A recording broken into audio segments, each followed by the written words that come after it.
Okay, so I was asked to talk a little bit about pressure flaking. So I've written a few things down. Flake characteristics, pressure flaking, tools, tool tips, adjusting the edge, techniques, pressure pads, and maybe talk a little bit about support. So flake characteristics, what you kind of need to know what's happening right before you start trying to achieve the end result. So I'll try to talk a little bit about what's happening on a small scale when the flake comes off. So there's different forces that cause a flake to have different characteristics. Obviously, if you want a longer flake, you apply more pressure inward, straight into the workpiece. If you want a shorter flake, you apply more downward pressure. And so pressure flaking is different than percussion flaking by a couple different ways. First, obviously, being when you hit the workpiece directly with a percussor, the energy is transferred immediately into the workpiece as soon as it makes contact. With pressure flaking, you're resting your tool tip on the edge, you're building the pressure until the crack initiates, and then it forms a bulb of percussion, and then the crack will propagate through the stone along with the energy. Your energy waves travel through the stone on a horizontal plane, and they're going through there just like waves on top of the surface of a pond. And as the crack is initiating through the stone, in order to get the flake to stay in one piece and not break off, you need to have good contours on the surface of your stone.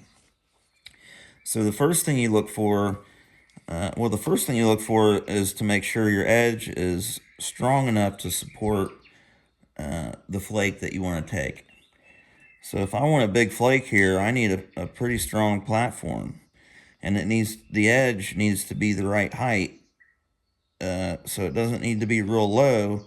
It needs to be up a little bit. That'll give me a little bit of convexity right off the edge, and that helps a lot of times to take a little bit longer flake.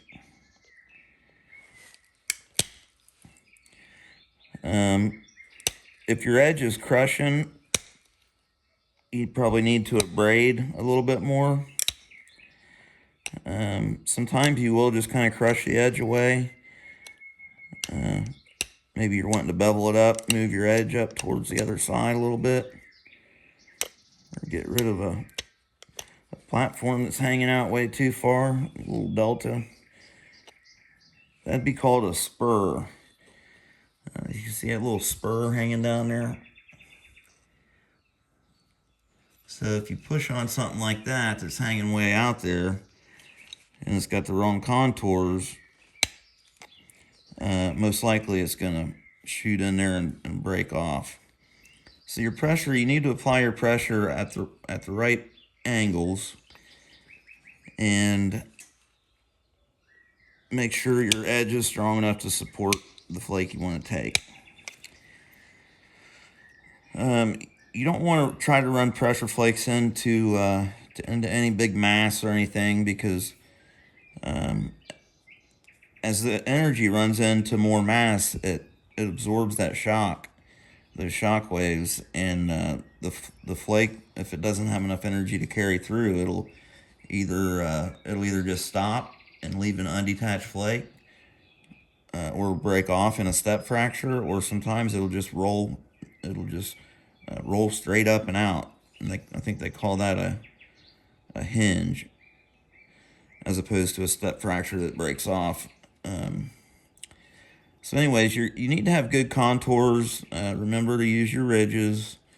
If you don't have ridges, you can create your own. And that's something that I didn't pick up till a little bit later on in my knapping, is that you can really, if you start up at one end of your point, say up towards the tip, and I do rely a lot on my aggressive coarse abrader to move my edges and adjust my edge when I'm pressure flaking. So if you've got, it really helps sometimes to, and if you really want to bevel your edge and get a steep bevel, instead of going straight across this way, kind of run it at an angle across, and you'll see the flakes fly off there. That'll put kind of a steep, it'll stiffen your edge up and put a steep bevel on there. But if you work into the mass of the workpiece by starting up at one end and get a pretty decent flake, you can kind of carry that momentum on down the edge by continuing to work into that mass. So you gotta have decent mass close enough to the edge to get a flake to take off and do good and stay thick enough to hold together. But so yeah, just pay attention to your ridges. Your ridges are your support. That's what hold the flake together. It's just like a backbone. So flake characteristics, pressure flake, tools, tool tips, adjusting the edge. So like I said, I usually either use the tool that I'm working with. Sometimes I'll use it to rake the edge a little bit if I need to adjust it. Or you can use your abrader. And when you're practicing, just get you a little biface or something, and what I do is just pressure flake it down to nothing. I mean, I'll just pressure flake it all the way down to, if you get to a little bird point or something, I guess you could make.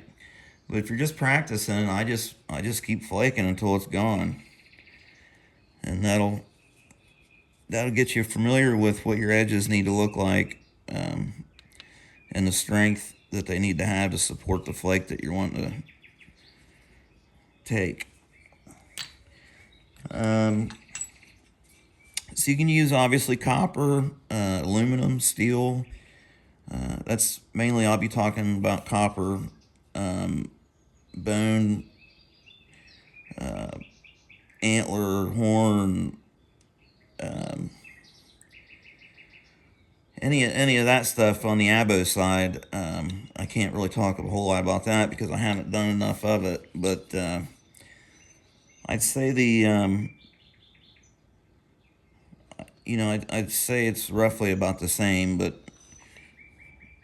anyways, so you get different tool tips, and the way that you apply your pressure is going to be dependent on the length of flake you get.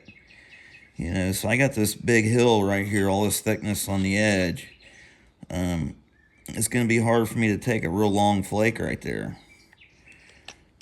But if I lowered that edge a little bit and got a little bit closer down to the bottom here, it might be a little bit easier to send a little bit longer one.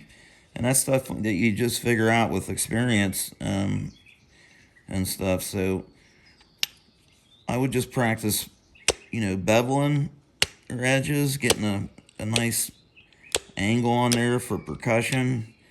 And then you can practice getting long flakes too. With the different tools, this is just a handheld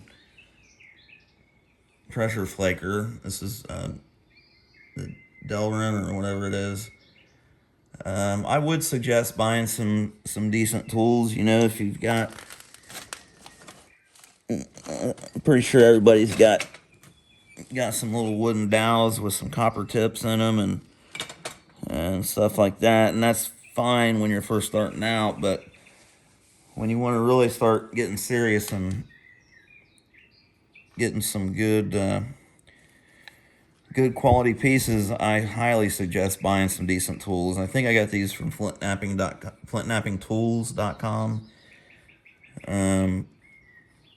Justin Hawkins on Facebook, he sells some stuff every now and then. I think that's where I got my solid copper billets. And my pressure pad I got from him. This is kind of a rubber pad. It's kind of flexible. I've tried a lot of different ones, and this one seems to, I like this one the best so far, because it's kind of comfortable to hold, and it seems like it provides good support. Like I can get a lot of contact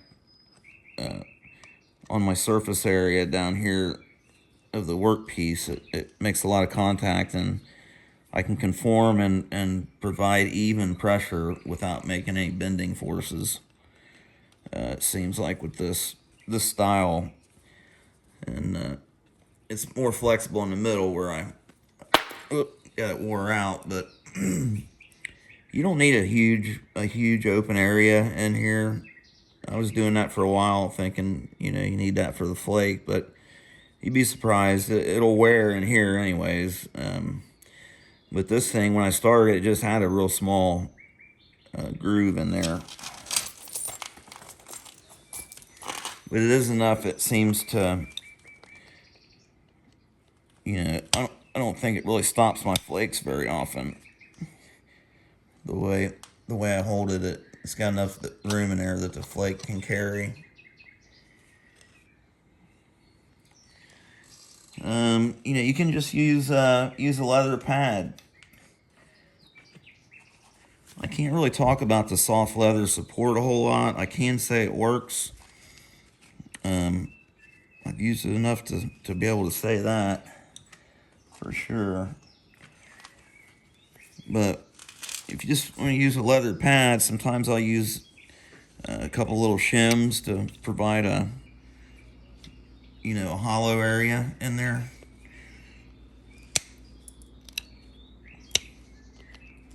Seems to work pretty good. But just practice with on the more delicate edges. I like to use my soft copper. I've got hardened twisted copper in this end for the heavier stuff, but I like to use soft copper because you can mate the tool tip up to the edge of the workpiece. And on a lot of those smaller flakes, when you're not hearing that crunching, that's because I'm getting one good snap, and I'm taking one flake off the edge, and that's what you really want. Just hear that one click.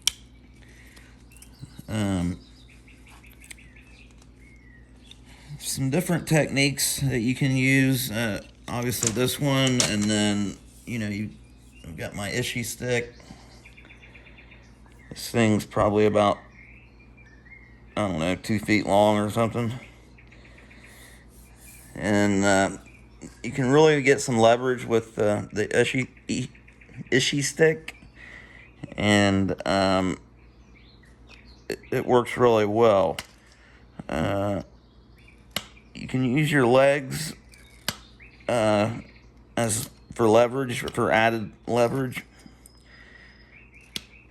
That kind of help save your strength and your shoulders and elbows and stuff. Some guys will flake, take a little bit shorter stick, and they'll plant their hands right on. Ed Mosier flakes like this. Sometimes he pressure flakes like this. You will see him plant hand down on top of his left leg. I guess he's right-handed, but anyways, he'll take that flaker and he'll line up on that thing and put his whole upper body into it. And when I'm telling you, when you do that, you can really put some force under the workpiece. Last time I tried doing it, I almost passed out because I was all bent over and stuff, so I haven't really did it much since then. But you can actually see there it'll really send some nice flakes in there. So that's one thing that's kind of different you might try. On a little bit larger pieces, you can get, let's see if I can find an edge I can get a couple flakes off of here. You want to grind your edge pretty good, and then you can take an Aishi stick with a larger diameter copper in there, and you can make a continuous platform all the way up and down your piece, and then you can kind of lay your tooltip over on the opposite edge of where you want to take your flake. So right here's the edge. I want to take my flake on this side, so I'll come over here and just rest it on the edge of the piece, and then what you do is just kind of turn your wrist a little bit as you're rolling it over, and you can take really nice pressure flakes like that almost look like percussion flakes.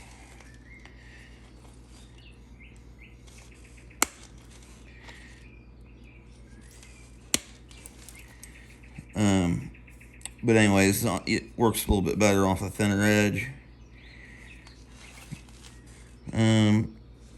So just play around with different techniques, and being able to take real short flakes is just important as taking the long ones for your edge preparation and stuff.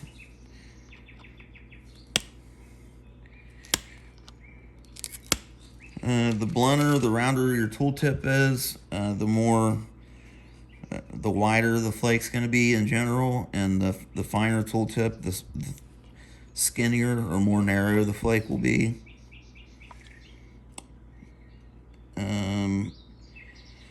So the back edge support can really help you on this pressure flaking, and I'll admit it's not the easiest thing in the world to do, especially with wider pieces.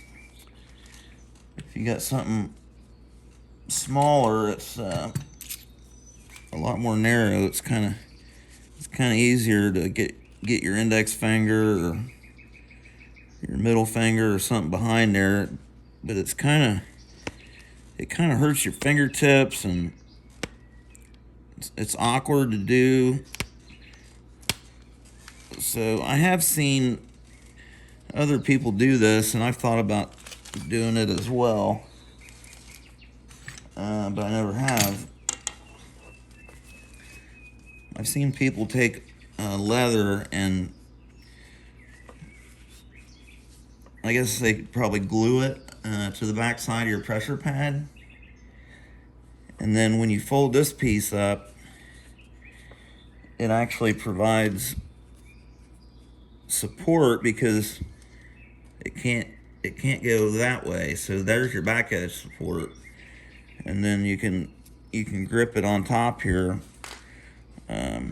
with the leather.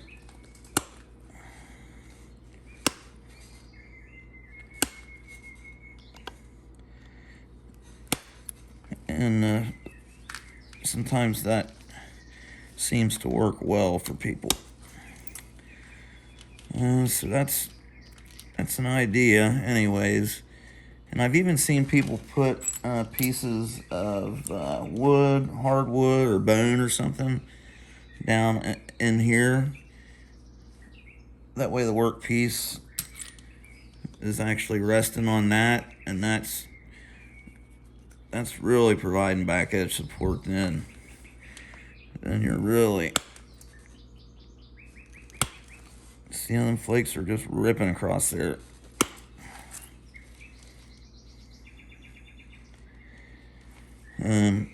So that's a little idea. Bone, a little piece of bone in there would work good. A flat piece of bone or antler.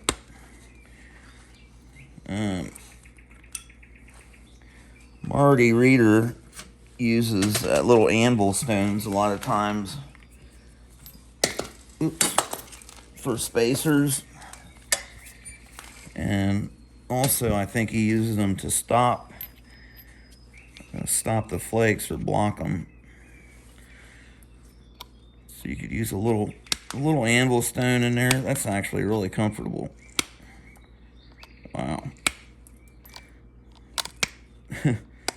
That's the first time I've ever done that. It feels really good. You can just grip the workpiece so much better. You probably have to be careful with breaking it, but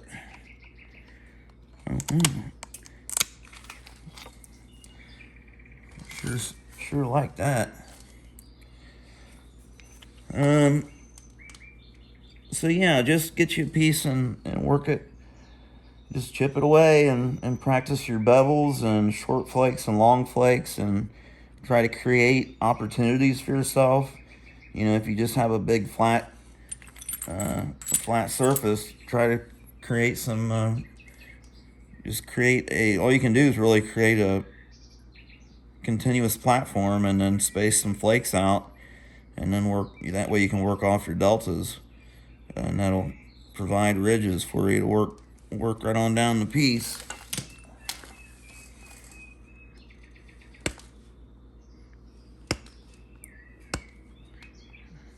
I think it's about time to sharpen my tool. See how I just space those two flakes? Now I've got a little ridge here that I can push off of. See, that one went all the way up into there.